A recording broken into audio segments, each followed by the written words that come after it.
haven't taken a vacation. My poor girlfriend, we haven't taken a vacation since 2017. And it's because every dollar I get, it goes back into NightMara. And, you know, that's, it's not even just about story, it's about character. Because what I realized was when I was going to parties and I was telling my friends, oh my gosh, I had this really cool idea. It's about this girl who can save you from your nightmares. People would jump on me going, oh my God, I had this nightmare this one time when I was like 6 years old. And I was jumping over puddles and a shark tried to get me and I don't have that nightmare anymore. Maybe Mara helped me. And then someone else would chime in. And pretty soon the entire party was talking about Mara. That's And so amazing. Yeah. I started realizing, yeah, I started realizing it's not, it's not the story of some orphan kid who, his parents are killed by the corruption of the city and he starts fighting crime as Batman. It's like it's the reverse of it. It's this guy who dresses up as a bat and wants to put fear into the criminals of this underground cesspool called Gotham. And you're like, oh shit, it's character, because story, you can start doing any story with that. It's not just one story. Like what I hope to happen one day is what happens with any good characters. Somebody else wants to do a NightMara story. Somebody else wants to do a NightMara. Maybe she's 42 and still has this power. What does she look like when she's 3 years old? Because story only comes from a character that's interesting. And if you put that interesting character any timeline, an interesting story will come out. Yeah, yeah. How did you came up with? How did you write story? Like how did that happen in your life? I mean, and since I've never not been writing. I feel like I was a bad writer as a kid, and I didn't. My mind was so visual that I tried to put that visual into the words, and it was always so chaotic. I remember my mom like going, yeah, sure," but I could draw really well, and so what I just kept doing it because I had stories in my mind all day, every day. I just, everything I read or in comic books or movies, I had to create my own version of it. But it wasn't until high school where I read this book, The Catcher in the Rye, where my mind, it went clear. I go, that's writing. That's writing. And it really had to do with just putting an interesting character in a fucked up world, and what happens when this character was such an interior conflict with themselves and the outside world. That's interesting. That's when story Is it comes out. interesting because it's relatable, you think? Because you can relate to a character?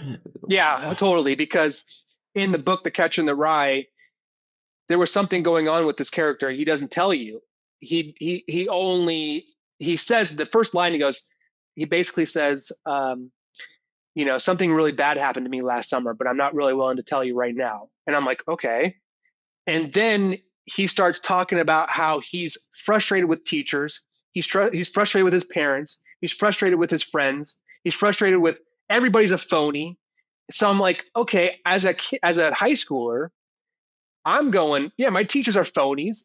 My parents are phonies. Everybody around me, I feel like are phony. They're not telling me what I need to know. They're telling me what I want to hear. And they're all kind of living in this lie. And I felt that.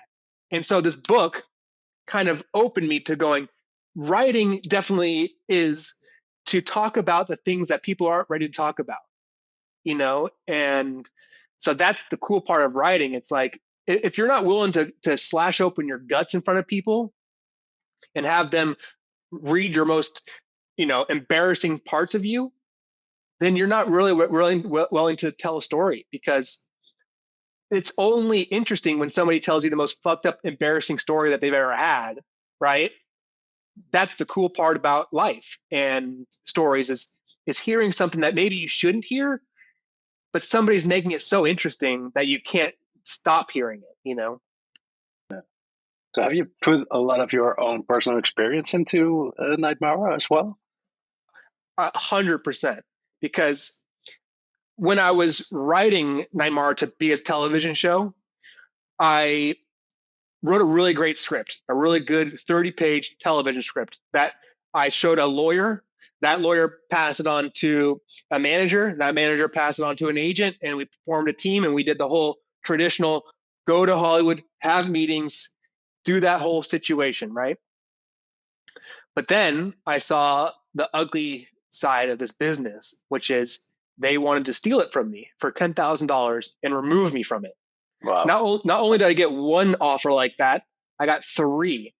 And I'm going, my team is sending me this stuff? My team. Why would any studio need me removed from it? I'm the creator of this thing. So I got really, really jaded. Why would they do that? Because they knew that this character is worth a lot of money. Because guess what? Once this character comes out, who else can do a character about nightmares? Yeah. Then you look like a copycat. You know, I guess there's technically Sandman, but he does dreams and nightmares, and he's not really.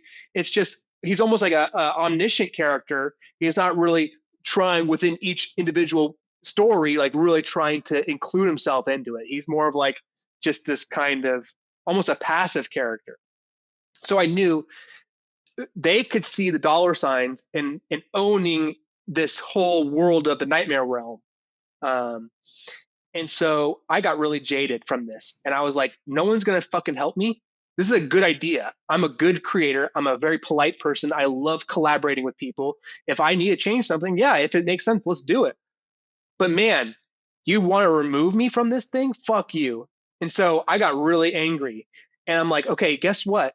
If I'm feeling this, Mara's got to feel this. Guess what? Mara's never going to get help. In fact, she's going to try so hard to try to get people to help her that they constantly push her away. Every character in this world does not like Mara. The teacher, Ms. Marine, hates Mara.